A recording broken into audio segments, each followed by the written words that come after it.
Okay, so there is, that's not sapling.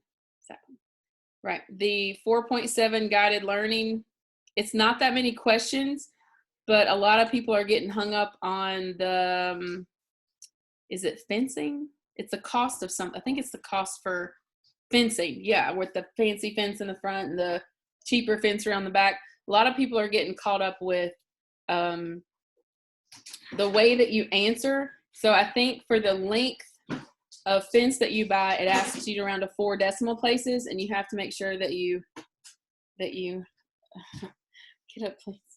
I'm getting hugs. Because he knows I'm gonna. Those you have to round correctly to 4 decimal places, and then it seems like the dollar amount is preferring a whole number, but I'll have to check everyone's. I don't know why it wouldn't take 2 decimals because it's dollars, and cents. Nowhere in the question does it say a whole number, but it definitely won't take 4 decimals on the dollar amount, because if you tell me how much something costs, you don't really say $20 and 4,727 cents. I mean, you just don't say that. Okay, so if you give a dollar amount, try to round it to 2. If it won't take that, try the whole number. If those are wrong, reach out. I can look at your work, pull up what you've done. But those are due tonight. And then the homework 9, I mean, it might be like, I forget how many questions it is, 10 or so. It says the 11th, which would be over the weekend. And I don't want to make things due over the weekend, but I also don't want to make it due tomorrow. So, and I don't know if Friday would be too soon, and it's Good Friday or whatever you're able to celebrate with that. So the farthest that would be pushed out would be the 13th, but then I'm going to send a quiz the same day. So I would recommend that you finish the 4.7 as soon as possible so that you could prepare for a quiz that will happen early next week. Okay, I've also loaded the next section that we're going to cover. It's section 4.5. It has nothing to do with optimization and everything to do with limits. So it'll bounce back to some chapter 1 stuff. If I can get to it today, I'd really like to, because it's really easy.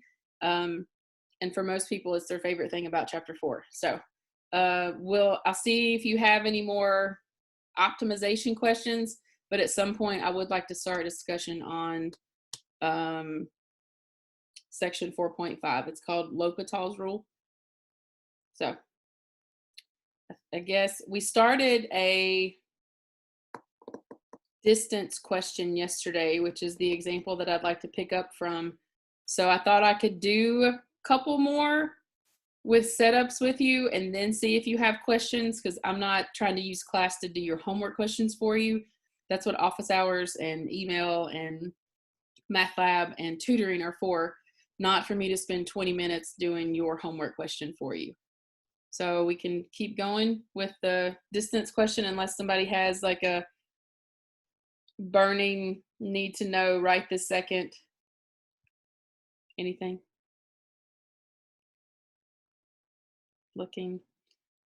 We're missing like 10 people today. Oh, I gotta turn my iPad on. That'll probably help, wouldn't it? Okay.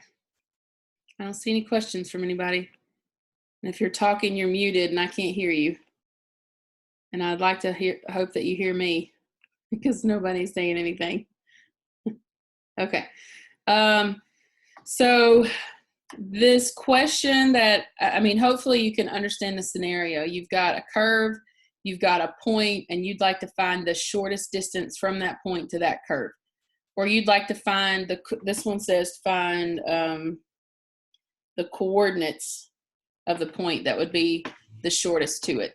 And for the majority of these, it's just going to be one coordinate. I know it says coordinates and it's plural, so it may make you think there's more than one, but there's not for this one. For certain scenarios, it could be, like if it were a parabola and we were looking at a y-intercept, you would probably, you would probably have like plus or minus the same number that would be the same distance, and have a symmetric point. But I haven't really seen a lot of those that get picked out. I have to look back at the homework too. So we started talking about the parabola x squared, we wanted to find a point that was closest to 2 1/2, and I think I graphed it. I'm pretty sure. Here's x squared, and here's the point 2 1/2. So what you're trying to do is whatever that distance is, let me pull a picture here.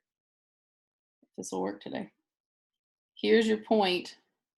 You're trying to figure out what would be the XY point that would be the shortest distance. You know, you can make an infinite number of points to it, but there's only going to be one point that's the shortest distance to that curve from that point. And so your answer is going to be the coordinate point that provides that shortest distance. So what we'll do with the equation, and this is what we started talking about yesterday, the distance formula is something that you are presented with in grade school. I mean, I know you see it in high school. It's in high school geometry. It's like, here's point A, here's point B. What's its distance? So you have this distance formula it's a derivation of the Pythagorean theorem, a squared plus b squared equals c squared. But you subtract the x's, square it, plus subtract the y's, square it, take the square root, and that'll give you the distance. So what we're looking to do is minimize the distance. We're going to find the x value that will minimize the distance from point to curve, and then we'll plug that x value back into the function and get our point. So we talked yesterday about how whenever you take this x1, x2, you're going to keep the first two as x's and y's, and then you're going to plug in, I guess I must have erased some stuff, because these should have been, there we go. You're going to keep those as x's and y's, and then you're going to plug in your, get maybe a purple color, this xy point. That's what's going to go in to the formula. So x minus the x value of 2, y minus the y value of 1/2. Plug them into the distance formula, and then we replaced the y with the x squared formula here, because we couldn't minimize a function of two variables because we're not doing, what's that called? We're not doing implicit on these. So if we rewrite the y in terms of the function that we're given, now you have an equation that has nothing but x's in it. And then we also talked about if we minimize the square root function versus minimizing it without the square root function, you get the same value where the minimum happens. You don't get the same minimum, but you get the same x value, and that's really what we're looking for here. So we're going to use the distance formula without the radical, which is much easier to do the derivative of than the other. Like, super easy to do in comparison. So up to that point, did anybody have any questions on how we came up with that? Because you're going to have these probably going to show up on a quiz or a take-home test or something like that. Okay, no chat, nope, no chats. So if we have this distance formula, x minus 2 squared plus x squared minus 1/2 squared, all we're going to do is do the derivative of that distance formula. I was going to do d and a d, and then that was going to look weird. But we're doing the derivative of the distance formula with respect to x. So you have quantities squared, and it's not necessary to FOIL them out and get an expanded answer and then do power rule. We can just do power chain on these because the chain is pretty simple. So if we do chain power on both of these, then this first quantity, the x minus 2 squared, you bring the 2 down, you'd keep the quantity, and you multiply by the derivative of what's inside, plus bring the 2 down, keep the quantity, multiply by the derivative of what's inside, right? Because derivative of x squared would be 2x, and the half goes away. And then if you want to minimize this, you're going to have to find where it equals 0. So that's a lot of parentheses with a whole bunch of x's, and it would help you if you simplified and got rid of all the parentheses, because you'll find a lot of times this combines like terms. It's something you can factor. There are the harder questions you have to use quadratic formula on. I don't think that happens on this one, but I'm not going to swear to it. So if I simplify or clean up, combine like terms, so I can set it equal to 0, then what you would get is 2x minus 4. Like all I'm doing is distributing 2 to the x2. I mean, this is algebra. This is what a lot of you are weak on. And this is multiplication. So if you want to do the 2 and the 2x so that it's 4x, and then pull that through, whatever works for you. This is going to be 4x squared minus, so 4x times a half would be 2x, right? And the 2x's cancel. So you're left with 4x squared minus 4. And in order to find the critical number so that we can try to find the x value that would be the minimum, we set it equal to 0. Again, that's what we've been doing. You set the derivative equal to 0, find the critical numbers. So if I add 4, divide 4, you get 1. And then when we square root, you get plus or minus 1. But if you look back at where it is, an x value of -1 is not going to be closest to that one. So we're just going to use the positive one. So the x value of 1 is the x value of the point that's closest to the given point. And if you want the whole coordinate point, you need the coordinate point on the function. So it'll be 1 comma something. And then when you plug back into the equation, you get that it is the 0.11, which is nice and integer-like, but please don't expect that every single time. It could be a fraction, it could be a radical. I'm just trying to show you process on this one.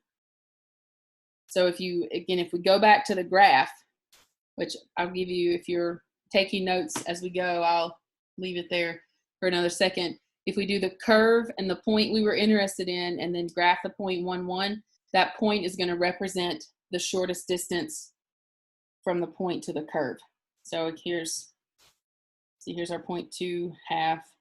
And then if I do the 0.11, that point is the one that is shortest. And maybe, I mean, some of them, it looks like maybe you can eyeball, but we're going to use calculus. Some of you had a little trouble with that on the quizzes, which I am still grading. I have them graded. I think I just need to send them back to you in an email. That's the coordinate point that would produce the shortest distance from the point to the curve. Okay. But that's the process. It uses the distance formula. I have another one too we can try because it's not as integer answers. Answer. So because I wanted a point on the graph, I plug the x value back into the curve function down here at the bottom. So plug x equals 1 back into the original function given for the graph. That makes sense. Okay. Any other questions on this one? So again, you're not going to just graph the point and the curve and look at it and estimate a point. If you don't show some calculus and distance formula, derivative minimization, you're not going to get credit for the question. Okay. I have another one. There is a y equals square root of x. Looks like this, right? And at the point 4, let's see, 1, 2, 3, 4. So here's the point 4, 0, right? And if you square root 4, it's 2, but you're trying to find point to that curve. What would be the xy point that would minimize that distance? What would be the xy point that's closest to that y-intercept? So anytime that you do these minimizing distance questions, this is the process that you're going to do. You take, again, the distance formula is x1 minus y1 squared, x2 minus y2 squared. I mean, this is like generic geometry class distance formula, but the way that we use it for this, oh, it wasn't x1, sorry. It was x1, x2 minus x1, and, or x, does it matter? I don't think it matters. It doesn't really matter what the, I'll write, make sure I write what I wrote before. You subtract the x's and you subtract the y's. Sorry, x's and y's, you don't combine. But you leave the first x and x, put the x coordinate in, leave the y a y, put the y coordinate in, and then you have to replace the y with the function that you were given. So instead of y equals x squared, we'll replace, square root of x. So there's nothing but x's in our equation. So what that looks like is x minus 4 squared plus the square root of x. So the square root of x minus 0, if you want to write the minus 0, you can, but it does go away. So I'm just going to write square root of x squared. And if you square root x squared, it's just an x. And we can drop the distance formula, the square root part. So I'm going to write that, drop the radical, because they minimize the same. We looked at that yesterday. So really the distance formula that you're minimizing is x minus 4 squared plus x. It's a lot easier than the other one. Didn't have a half in it and all that. Okay. So again, this is the distance equation that we will do the derivative of to minimize. So if you do the derivative, power rule, bring down the 2, keep the quantity, subtract the power, chain it from what's inside, which is just 1. The derivative of x is just 1. So that distributes to be 2x minus 8 plus 1, which is 2x minus 7. And if you want to find the critical number for that, you set it equal to 0. So you get an x value of 7/2, or 3.5. I would do the 7/2, but you can leave it. I don't know what Sapling will do for that. I would imagine it would take 3.5 because it's a decimal that ends, but 7/2 is fine. But that's the x coordinate.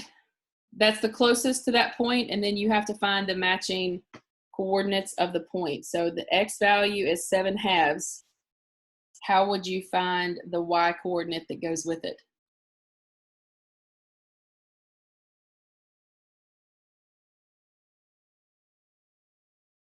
Anybody that would like to breathe and participate? Yep, Tori, right. And Brian, plug it back into the square root of x, because that's the curve that we're trying to get closest to. So if you do that, it would just be the square root of 7/2. It has a decimal approximation because it's irrational. It could be rationalized if you choose to do that, which I think is like the square root of 14 over 2 or something like that. But if you want to leave it square root of 7/2, that's perfectly fine. Okay, but you just plug it back into the whatever the equation was, simplify it if you can. It's not necessary for this one. If it would have been like the square root of 7/4, you can square root 4, but you can't really square root 7 or 2 perfectly. So you are welcome to leave it as the square root of 7/2. And again, I encourage you to use your graph to verify answers that you find, especially when it comes to quizzes and tests, because it could really save you some points. So if we do the square root function, we were trying to look at the point 4, 0, which I can even see on this graph. There it is. How do you get bigger? Can't get bigger, okay. So there's the point. So we were trying to figure out, okay, if we were, again, you're trying to imagine the fact that here's your point, and you're trying to figure out where would a point live along this line, where if you plotted a point, it would be the shortest distance from the point to that curve. This one is not so like oh, I think it's 4 too, because it's not. Okay, you can't just look at some of these and think that it's a straight vertical distance, because if you go a little more left, that is a little shorter. So in order to minimize it, we'll use this calculus, and we found it to be, what do we say, 7/2, and then the square root of 7/2. There's your point. That's the shortest distance from 4, 0 to the curve. Okay, so if you got something like way out here in, well, let me graph it. Well, let me point on it. You got something way out here, I would hope that you know that that's not the shortest point from that point that's given. Or if you got something way down here towards this origin, I would really hope that you understand that shortest means the shortest, and you wouldn't think that it's, you should be able to graph and be like, oh, that looks pretty right. Okay. Okay. Any questions on that one or any of them like that? Because they're not going to be like hard. It'll be the same distance formula. You'll plug the point in for the x and the y here. You'll replace the function with the function in terms of x. You'll drop the square root because they minimize the same, and then you'll take the derivative, which should be a power chain combination. Find where the critical number is, and you should be good to go. The only ones I've seen where there are multiple would be, like I said, if you were doing something parabola-like, like this, like x squared, and you looked at the point 0, 4, there's actually going to be two symmetric points that would be close, but they'll be like the plus and minus of each other. So it'll just be like an added layer, but they show up somewhere, but I don't remember if it was like on a practice problem set that I had. I'll have to go back and look at what I have in my Google Drive. Okay. Yes. Okay. So we talked about if you had fencing for perimeter, that's a combination of perimeter and area. We looked at a question, we did this one yesterday, where we did the cost of a cylinder can, where you had to make a cost function. I had another one on here that dealt with a cost function. Any of the ones where it gives you a capacity, that's volume. And any of the ones that it gives you a cost for material, that's surface area, but it has to be like $20 times the area of the top and the bottom, and then plus $15 for the middle. So this example is a lot like the one that we did yesterday. Some of the fencing questions, like I think we looked at a fencing one yesterday that had to deal with the guided learning question. Like I feel like we did that one together. We did this one yesterday, right? This was the guided learning question. It gave you the area of the rectangle. You had fancy, expensive fence along the front part, cheaper fence around the back, and you were minimizing costs, so you had to come up with a cost equation. And again, it wanted how much of the cheap fence, how much of the expensive fence. Remember, the cheap fence wrapped 3 sides. And then you had to do the cost, which you had to do 37 for how much fancy fence, and then 22 for however much the width was. You just had to plug them back in and get your minimum cost. I've had a few people email about it, trying to find out where they went wrong with their work, but the majority of the errors have come with rounding from the ones that have reached out through email. Okay. But we did this one yesterday. If you need to go back to Tuesday's lecture video and watch it in live time, it's posted. It's what I'm doing this for. So you can go back and watch it. Otherwise, I only had one more type of question that we hadn't really talked about. So I thought I'll just stop and see if you have any before we look at that last one. 2 chats. Let's see what these 2 chats say. Number 1 on homework 9. Oh, you're like, hello, I said this. What is number 1 on number 1? Surely that one's not hard. I'll pull it up and then I'll switch over to it. Just want to see what it is. Because one of the harder ones is you have to cut a piece of wire, and I don't know if that's the one. Loading. Loading. Oh, the cone one. Okay. Let me share this with you. Yeah, we're gonna talk about the wire one because it's a little different. So this one, find the dimensions of the right circle cone having a maximum volume. Okay, can you guys see this? I've tried to pull it up in Sapling, but it's not the biggest in the world. Okay. So you're trying to find R and you're trying to find H. Oh, this is not a,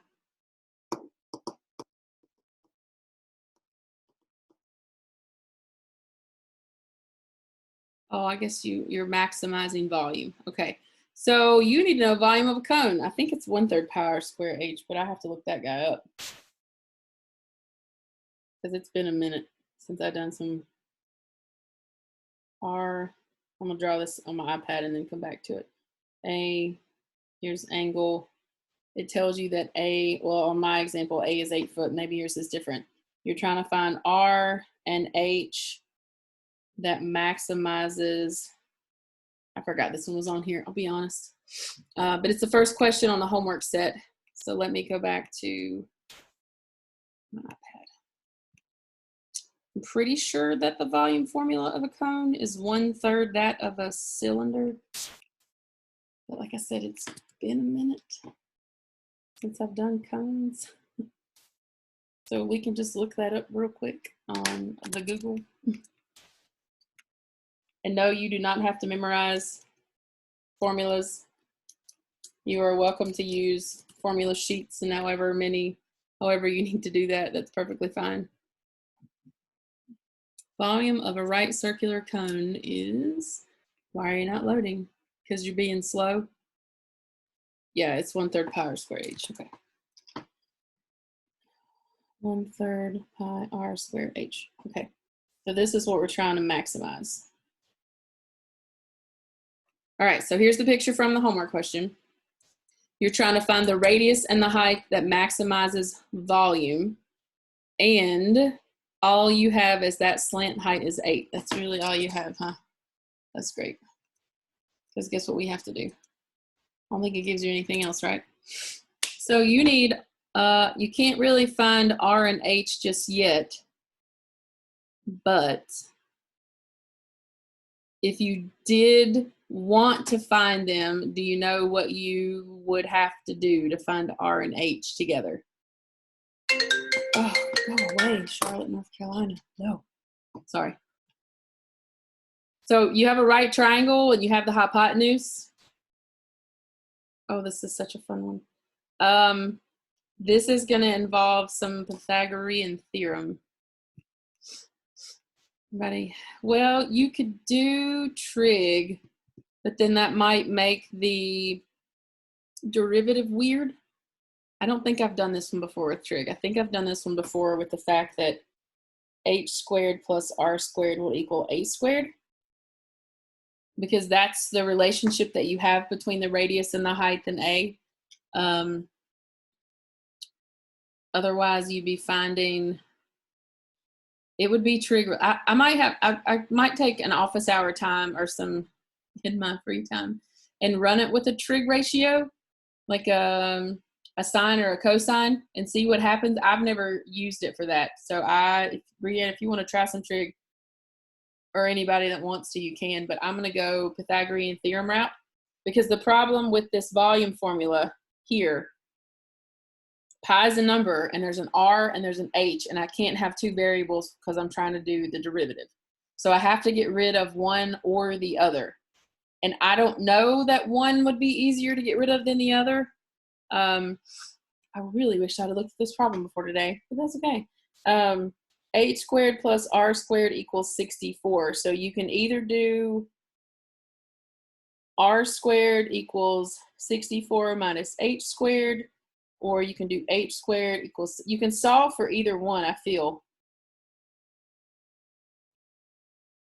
64 minus h squared, 64 minus r squared.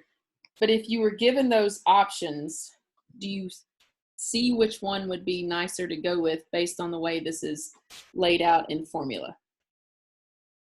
Because I could take, you know, all I did was take this Pythagorean theorem and I had two scenarios. I solved it for R and I solved it for H, because technically you could plug in for either one, just not both. So if I plugged in, I don't know, we can do some scratch work on the side and say, think about this.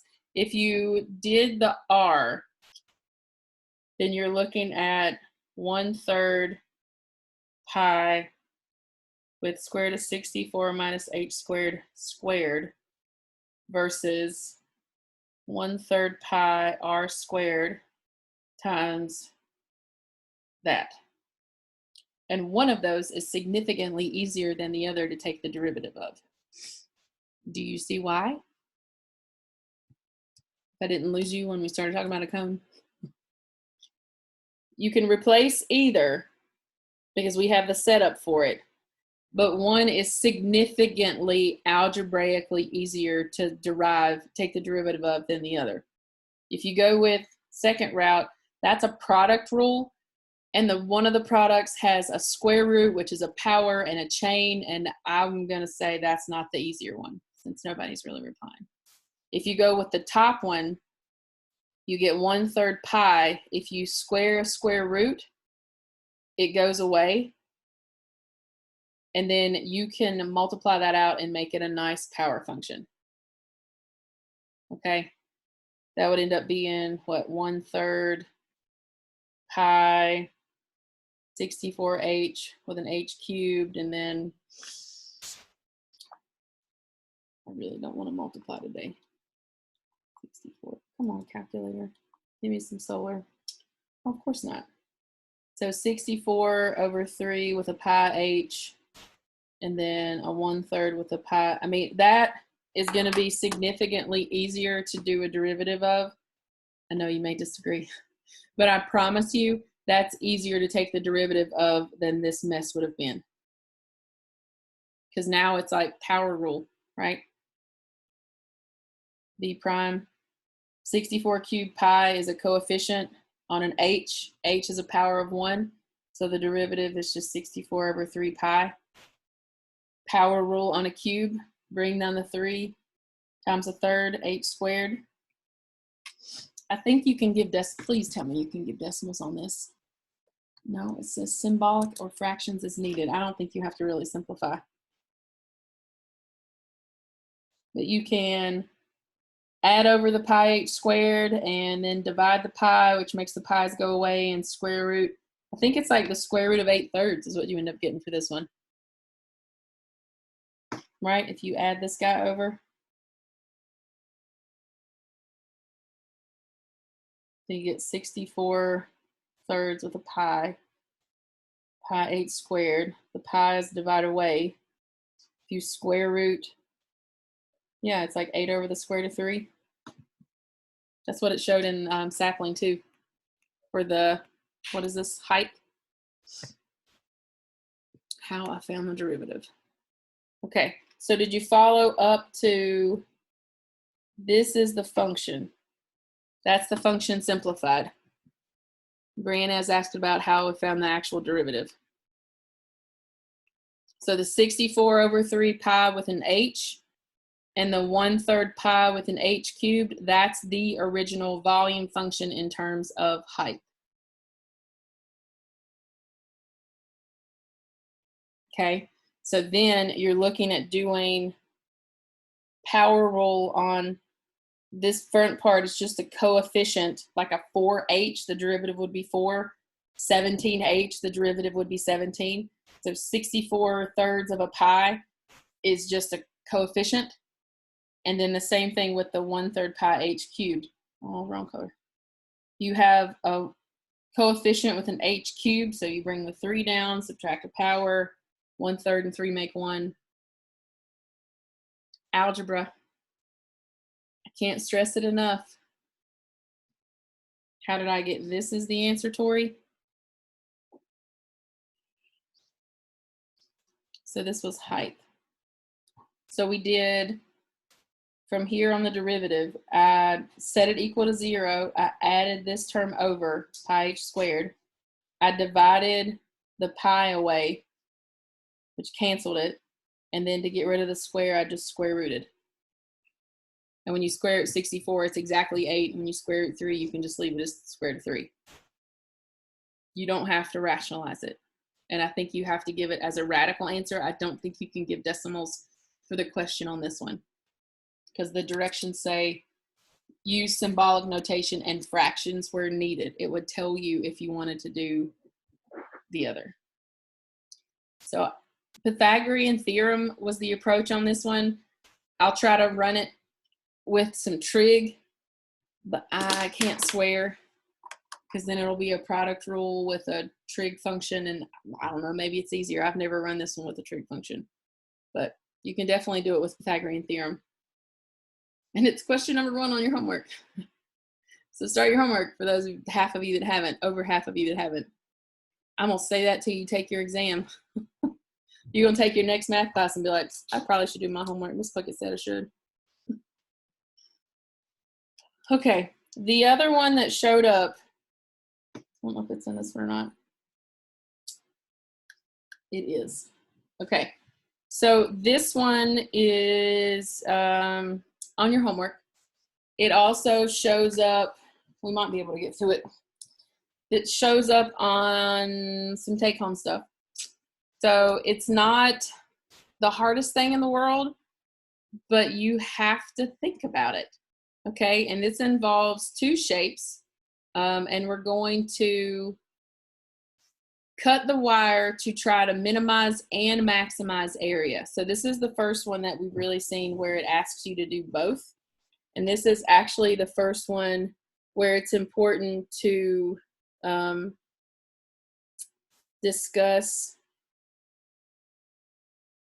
a possible domain for this, because we're going to end up evaluating for some absolute extrema on this one. Because when we do the math to get the minimum or to get the critical number, we're only going to get one thing. And if you're trying to cut it so that it's a minimum or a maximum, we're going to look at the fact you have 35 centimeters of a piece of wire, and you're going to bend it into 2 shapes. One's going to be a square, one's going to be a circle. There will be some length that you can cut so that the area of those 2 shapes are minimum, and there will be some way that they can be cut so that it's at a maximum. And it could be, 30 goes to square, 5 goes to circle, 20 goes to square, 15 goes to circle. It could be all of it is the square and none of it is the circle. So this is where we have to consider the fact that either one of them live in a world of 0 to 35 for a length. Like whichever one we look at is 0 to 35. Like it'll be somewhere within that span of length that it'll get cut. So when we get to the end, we're gonna, do you remember we did absolute extrema in 4.2, I think, where we found the critical numbers and then we tested the critical numbers back into our original function, and high gave us maximum, low gave us minimum. Like we did those in section 1, 2. That's actually, this problem is why we talk about them in particular. So the setup is what takes the longest to try to figure out, really. So picture wise, you have this 35 centimeter piece of wire. You're going to cut it. So this is actually something that you do in like middle school algebra, maybe even, I don't even know, 4th or 5th grade, because I don't have a 4th or 5th grader yet. But if we were to split it anywhere you'd like to split it, then you're going to have a certain amount that's X. Let's say we let it be the square. So it'll be the amount for the square. And then whatever you have left is going to be the amount for the circle. And I'm talking like you're making it into a square, you're making it into a circle. Okay. So as far as the algebraic representation goes, if that's X, do you know what the algebra would be for the remaining wire? and I don't want to call it y because that's two variables. So if your whole thing was 35 and this piece was x, algebraically, there we go. Oh, Tori, I just saw your question on that one. Yes. Yeah, plug it back into the thing where you solved it for R, Tori. That'll give you the other one. Okay, sorry, I just now saw it. But Brian, yes, it's 35 minus x. That's the expression for that wire length that you have. Okay, so that's wire length. That's fantastic, but that is not what we're optimizing. We are optimizing area. So your setup that we're optimizing is the area of these two shapes. So whatever area we're optimizing, it's the area of the circle plus the area of the square. Okay, so pretty sure you know what those are in basic form, right? Area of a circle is pi times r squared. Area of a square is side squared, length times width, with the length and the width of the same. I mean, you've so normal area formula is pi r squared, where it's a circle that has a radius of r. Area for a square is usually s squared because it's, you know, length times width, but the lengths are the same. But that's like too many letters to start throwing. We've got x's and r's and s's, and we have to sort of make one equation that has nothing but x's in it, really, because x is the amount that we're trying to solve for to optimize it. So what you do know is that the amount for the square is really the perimeter of the square. So if you knew what they were, right? If you knew what those four sides were, you know, whatever they were, you had four of them, it would equal the perimeter of the square. And if you knew what the circle's radius was, right? This is a circle. The amount for the circle, 35 minus x, is the circumference. There's a lot of things going on in this one. Circumference formula is 2 pi r. Then that circumference would be 35 minus x. I probably lost over half of you just then. So for S, I'm gonna go zoom in on this little guy.